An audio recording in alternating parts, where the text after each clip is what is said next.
Good morning, everybody. Mike Vacchi, Princetontrader.com, here with your Wednesday market webcast. Okay. Tons of volatility overnight with all of the activity over in Iran and Iraq. We traded as low as basically the monthly pivot. Monthly pivot comes in 31.87. We traded as low as 31.81. It held. You can see they basically went ahead and rejected from there. Didn't take very long, and then you get that full V.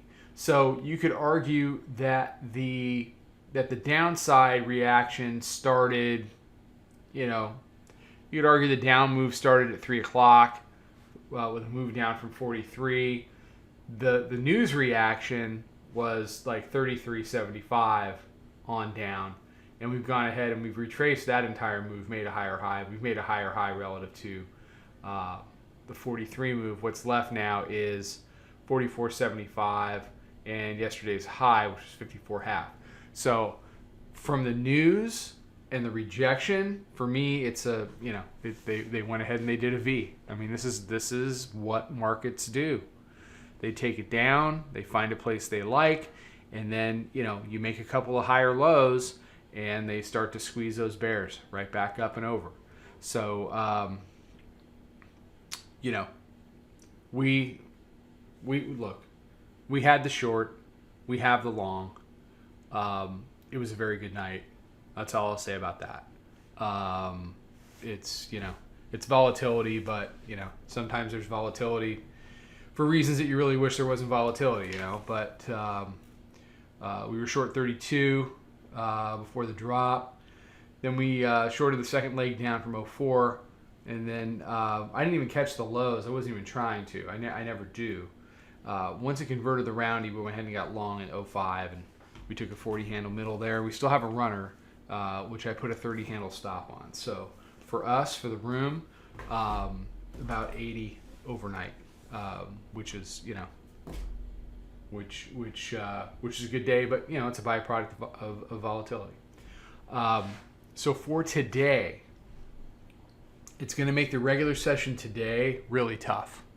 You're going to have news currents in both directions.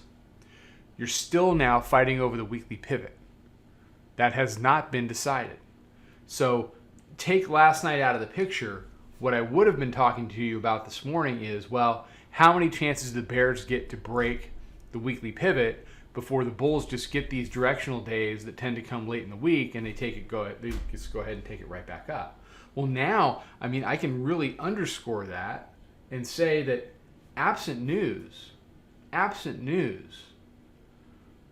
and it would have to be pretty significant news, not that we did not have very significant news last night, but it would have to be more sustainable and significant news. The bears have blown another opportunity to convert weekly pivot. They took it out by, 35, 50 handles. And we're back above. So I was going to complain about the fact that they, were trading down to 31.75 and they couldn't hold it, this, that, or the other thing. And they had a chance here to do it. Well, now they've had a ton of chances to take out weekly pivot.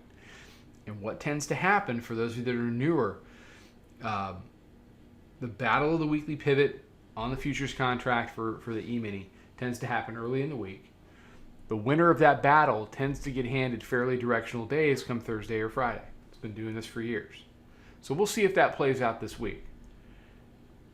The bears had every opportunity, in my opinion, to hold weekly pivot on this move back up. You can see they tried here and they tried here, but early this morning, 5 o'clock in the morning, they lost it, and they gave it up over the top of weekly pivot, and they ran it back up to 46 was the area that it was kind of dealing with yesterday midday. So as we head into today, we're still battling over weekly pivot. We have a ton of cross currents in the news. There'll be headlines on both sides all day long. This should not be the easiest market to trade. The easy money for the day may have been made, and that's okay. All right. What I don't want to see people do is overtrade this, trying to catch the next bull by the horns, and end up giving back a lot of what they were doing last night. That's where our disaster stops, and a lot of the risk stuff that we do comes into account. And but not everybody that listens to this webcast belongs to Princetontrader. They should, in my opinion, but I'm kind of talking my book. If not really for the handles, for the education, and just for the risk strategies that keep you out of trouble if you're trading this stuff all the time. So don't overtrade. Don't wake up this morning if you sat out last night with FOMO to the gills and say, well, I'm going to come out today. I'm going to get it all back. No, you're really not, because the regular session today, unless there's news, is probably going to be pretty tight. It's certainly going to be tight, relatively speaking, to what we saw last night. So it is what it is. All right.